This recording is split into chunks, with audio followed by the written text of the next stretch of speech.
Ukraine's message to Europe is clear. If you want the war to continue, you need to loosen your pockets and transfer heaps of cash into our banks.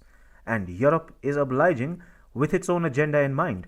Hi and welcome to TFI Global, the foreign affairs and geopolitical analysis arm of the TFI Media Group. I am your host Sanbir, and if you haven't subscribed to the TFI Global channel yet, hit the subscribe button and press the bell icon to receive all the latest updates.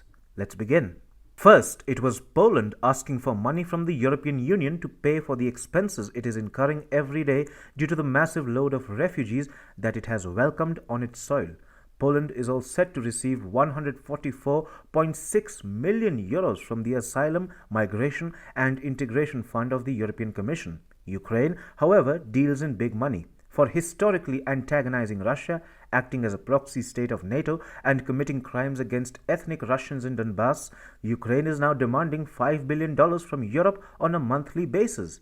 Essentially, Ukraine is demanding compensation from Europe for fighting a war that NATO has been inkling to wage for decades now. NATO came this close to physically fighting Russia during the Cold War, but no blows were actually exchanged between the two sides. America's deep state and Europe's war lobbies have ever since been trying to get on Russia's nerves. In recent times, they brilliantly used Ukraine to do their job. Now, Ukraine is getting ravaged.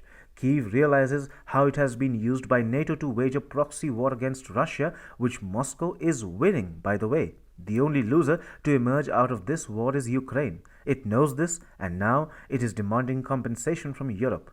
In an interview with Euractiv, the former Ukrainian economy minister and current advisor to President Volodymyr Zelensky, Timofey Mylovanov, called for the use of grants instead of loans. Europe and international financial institutions are considering rolling out big loans to Ukraine with long repayment periods. However, such loans will be detrimental to Ukraine's economy moving forward, which is why Kyiv is demanding that it should not be given loans and must be provided with direct cash handouts instead that do not have to be repaid.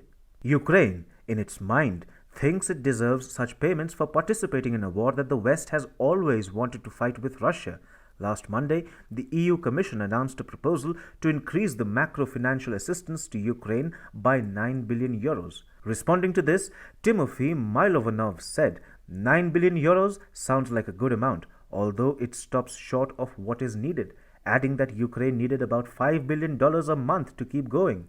He also made it clear that he was expecting the US and others to pitch in as well. As for the total amount of funds that Ukraine will need for reconstruction, Mylovanov estimated that about $500 to $600 billion would be required, but he said that this could be spread out over 10 years. Ukraine is demanding that a majority of such funding come in the form of grants and not loans. Mylovanov said, giving loans instead of grants means that the Ukrainian debt to GDP ratio will increase, and rating agencies that look at this ratio will consider Ukrainian debt less sustainable. There will be less private investment, but at a higher cost.